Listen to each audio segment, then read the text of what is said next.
कि हम आश्वस्त हैं कि हमारा बहुमत है। हमारे लगभग सारे विधायक उपस्थित थे। जो 2-3 विधायक नहीं थे वो पार्टी के पदाधिकारियों की इजाजत से वो नहीं थे।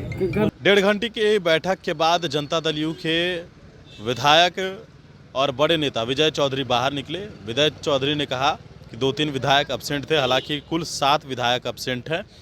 और बड़ी बात यह है कि उन्होंने कहा है कि कल सदन जाएंगे, सदन में अध्यक्ष को हटाने की प्रक्रिया है, अध्यक्ष को हटाने के बाद ही जो है आगे की प्रक्रिया की जाएगी।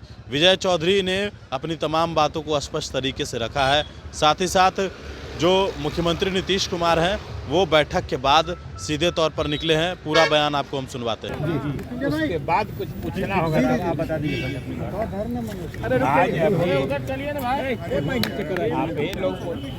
अभी माननीय मुख्यमंत्री जी की अध्यक्षता में हम लोगों के जनता दल यू विधानमंडल दल की बैठक आप सब सुन भी रहे होंगे, इसलिए कोई ऐसी बात नहीं है जो हम लोगों ने छिपाई है और न कोई ऐसी बात है जो हम लोग छिपाना चाहते हैं। माइक लगा के हम लोगों ने मीटिंग की है, अपनी आवाज़ को बढ़ा के हम लोगों ने मीटिंग की है और इसीलिए कि हम आश्वस्त हैं कि हमारा बहुमत है। हमारे लगभग सारे विधायक उपस्थित थे।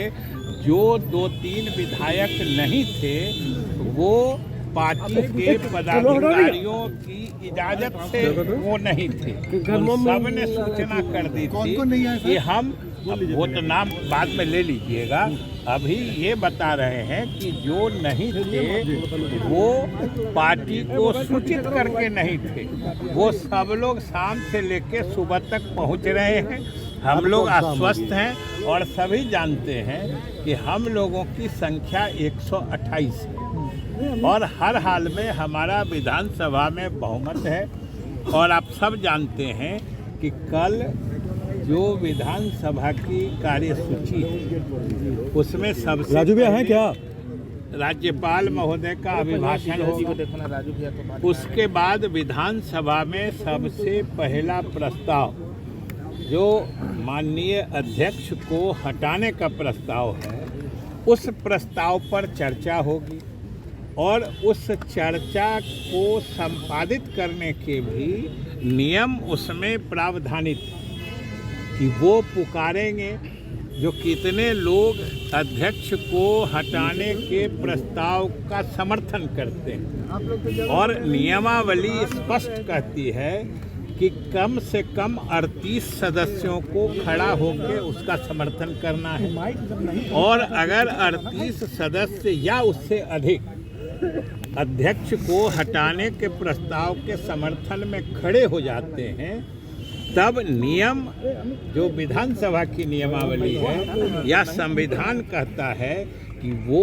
प्रस्ताव वैधानिक रूप से स्वीकृत हो जाता है और उसके बाद अध्यक्ष से संविधान या हमारी नियमावली अपेक्षा करता है कि अध्यक्ष ये कहते हुए कि चूंकि हमको हटाने का प्रस्ताव विधिवत स्वीकृत हुआ है इसलिए मैं अब ये आसन खाली करता हूँ जब तक कि हमारे विरुद्ध या हमको हटाने का प्रस्ताव सदन से निष्पादित नहीं हो जाता है तब तक मुझे संवैधानिक रूप से इस कुर्सी पर नहीं बैठना है। वो आसन खाली करेंगे। हमारे उपाध्यक्ष, क्योंकि उपाध्यक्ष भी वर्तमान हैं, उपाध्यक्ष सदन की अध्यक्षता करेंगे। वो जो अध्यक्ष को हटाने का प्रस्ताव है वो लेंगे और उस पर जिनको जो कहना होगा उसके बाद उस पर मतदान होगा और स्वाभाविक रूप से हम लोगों की संख्या 128 है इसलिए हम लोगों का प्रस्ताव हर हाल में विधानसभा से पारित होगा। यानी अध्यक्ष अपने पद से एक मतलब हट जाएंगे। फिर उपाध्यक्ष अगला एजेंडा जो है सरकार के विश्वास मत का वो सदन के सामने रखेंगे।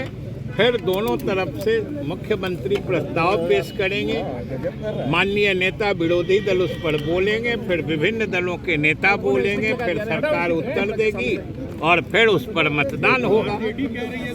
सर मेरी बात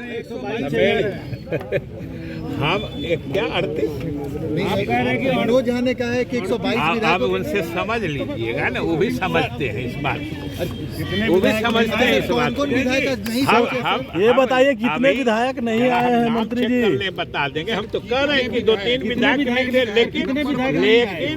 लेकिन जो भी नहीं थे उन सब लोगों ने पार्टी को विधिवत सूचना दे दी है कि आज वाली बैठक में हम कुछ अपरिहार्य सर, हम 2-3 बोल रहे हैं संख्या, ये आपको अक्षर लगता है? 2 या 3 अक्षर लगता है कि संख्या ही है? अरे ठेल रहे हैं उन्हीं के ऊपर, मंत्री जी के ऊपर। लगता है तो सो कहिए।